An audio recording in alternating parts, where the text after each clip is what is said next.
I am Nicolas, Senior Fellow from 2009, and my theme is Agriculture as Basis of Subsistence in Rural Communities. So first of all, it's very important to have the context about the farmers. And as far as I know, the crops they mainly cultivate is coconut, sugarcane, mango, regular orange, sweet potatoes, and corn. The farmers who work without technology, they don't have tractors, pumps, they just have very basic tools. They have strong problems with water. Even they have a lot of rain, they cannot store the water, so they have irrigation problems. And the erosion in the fields is very high because most of the soil have slopes, so with the water and without, I think I will start again. My PC has this problem. Okay. So yeah, I will start again. Sorry. My presentation is about agriculture as basis of subsistence in rural communities. I am Nicolas, Senior Fellow from 2009. The context of the farmers is very important to know that they mainly cultivate coconuts, sugarcane, mango, regular and sweet potatoes and corn. The farmers, they don't have that much technology, they don't have tractors and pumps, they only have basic tools to cultivate the soil. They have strong problems with water. Even they have a lot of rain during the year, they cannot store the water, and for that they cannot irrigate the crops. And erosion in the fields are very high. All the farms are in slopes, and because they don't have plants, I think Julie, I think I have to fix these problems because since a week I have the same problem. You can put conservar la combinación de colores actual y no volver a mostrar ese mensaje.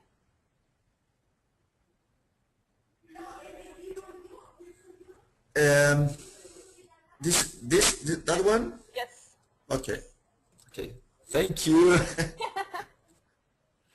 Noch einmal, es werde. Okay.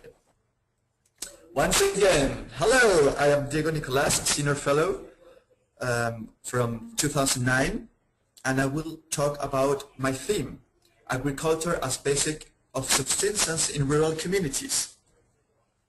First of all, the context of the farmers that live in Grand Boukan is that they mainly cultivate coconuts, sugarcane, mango, regular or sweet potatoes and corn. The farmers, they don't have so much technology. They don't have tractors, pumps, they only have basic tools. They have strong problems with water. Even they have a lot of water during their year, they cannot irrigate the crops. They don't have anything to store the water. And they have a lot of erosion in the fields because all the farms are in slopes. So the main idea I have is to get to know the field of work. So I separate in two big stuff, the farm and the market. The farm, it's very important to see the equipment they use for cultivation, how they do it. And also is to see why they have the water problem they have, how can it be improved. And also, because they cultivate some stuff, they go and sell in the market. So it's very important to see the market, how they sell the products, get to know the market, how they do it. Are the products in a safety sanitary standard? If they are in a good quality condition, without pesticide, if they use pesticide, infection, illnesses. It's very important to get to know if the prices are according with the current market. Maybe they are too low or too high, or maybe even it's too expensive to sell.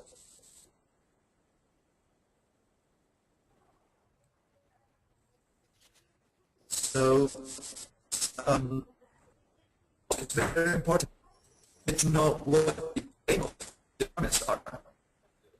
They think if they want each other.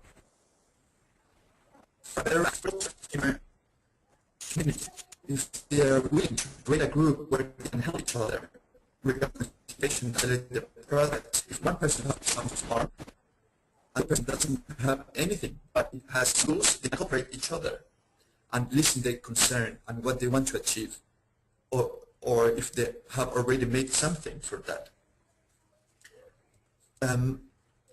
Also, regarding the crops, I was thinking, and it is necessary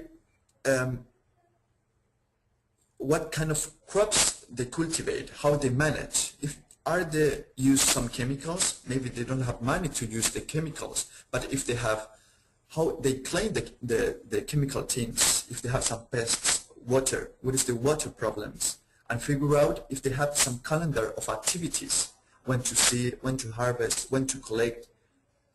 And there's a lot of technical and agricultural stuff, but this is the main idea. If they follow a calendar, or they just feel they have to harvest and they harvest. Also, the safety and the cleanliness is very important, because these families work with children, and we know that the children, they like to see, to touch, to taste everything. So if they manipulate some pesticide, how to clean properly the chemical tins, or what happens if they have some infection in the skin or in the eye, where they have to go. So I think the group of healthcare is very relevant, and we can work together, how we can to teach them some very basic and fast, some how to clean the skin, for example. So communication is very important. So thinking as a group of people, it is important to have a good communication and understanding. So it's relevant that the entire group feel that they are in the same path.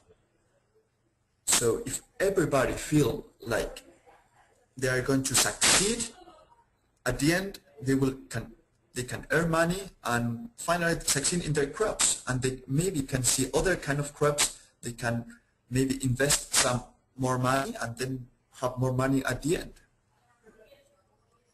So for that, I thought in 3 workshops. It's not necessary that we can do all the 3 of them, but these 3 are very interesting. So the first workshop is gardening as a basic horticulture. So help them how they can cultivate their own vegetables. It is well known that you can cultivate in 1 square meter some potatoes, some tomatoes, some cucumbers, some lettuce, and it's very easy to cultivate. So if we teach the children, all the family can work in that. So if every single family has a small gardening, they can share the vegetables and have better nutrition. The other workshop I thought is the compost. Compost is kind of recycling the organic matter. So if they separate the organic matter that the family produce and they collect and store it in one place, they can make compost, and compost is like an organic fertilizer. It's a natural fertilizer. So this, if they accumulate a lot of fertilizer, they can put this fertilizer in the crops or in the gardening. So also they can improve, and we can decrease the pollution and all the illnesses, insects, dogs, or any other animal that are surrounded because of the rubbish. So the first picture on the left side is I just took a picture from the internet, but this is like a gardening in the backyard, for example. So we can split in square meters, some lettuce, cabbage, tomatoes. We can cover this because of the rain and the humidity. We will see what we can do, but it is very nice that they can learn this. The other picture is a normal plastic tin where they collect all the organic matter. When they collect this, they can put it in a corner, for example, and use some worms, some natural or native worms, and the worms can eat all this compost, and the poo of the worm is the fertilizer. And the third workshop, I thought, is to create a very nice calendar of activities for the crops, of the compost, of the orchard, the normal gardening. We can draw it in very nice papers. We can put it in the walls on the schools, or maybe in the small healthcare little house. We can teach the children with very nice cartoons, and the children can teach and tell in the Creole or French to the parents. And so to summarize all my thoughts to all this PowerPoint, first of all, it's very important to listen to their concern, what they think, what they want to achieve. Also get to know the field of work, the farm and the market, how they work, where to sell everything. Also the safety and the cleanness, because of the cholera, the rain, the humidity, what happened if they got infected because of the chemicals. And third is to do the workshops. This is my main idea. And also I thought some ideas for further work. The ideas for further work. I know it's too soon, but because of Lars, he went to Haiti and he gave me some pictures. I could see that the farm has a lot of slopes, and maybe they're too high or too deep. So maybe it's possible to build a terrace. A terrace is the thing, you can imagine a hill like a stairs, so every single step is a terrace. So you can prevent the erosion, you can cultivate in those fields and gain some soil, and the most important, you can also irrigate. This is very expensive because you need a lot of people to do it, and it's very, very tough for a human being. But Machu Picchu in Peru, they have very nice stairs. So maybe they can organize in every single month, they can build one terrace and then the other one, and they can have bananas, and the other one they have coconuts plantation. The other thing I was thinking is to collect the rainwater to build reservoirs on the top of the slopes. So they can collect all the water and irrigate all the crops or maybe the gardens with canals, and we can maybe make some dams with doors so we can organize the water. If the family number A needs water on Monday, I can open that door and go to that family, but close to the family number B, C, or D. So then we can organize. But this is further, we have to see, we have I have to ask whether it's possible, but these are my ideas. And the last slide is some important information that all of us have to get in mind. We are going to be in a rainy season, but the sun will be intense anyway. The radiation will lower than in summer, but please bring a very nice strong sunblock and comfortable hat. And humidity will increase as much as a sauna, so please bring a super mosquito repellent, because we're going to sweat a lot because of the humidity and the sun. We need a mosquito and a sunblock. And okay, this is the end of my presentation. Hope you enjoyed. And if you have any concern, any question, please don't hesitate to tell me. And together we can organize a very, very nice trip in the agriculture. So, well, hope you enjoy it.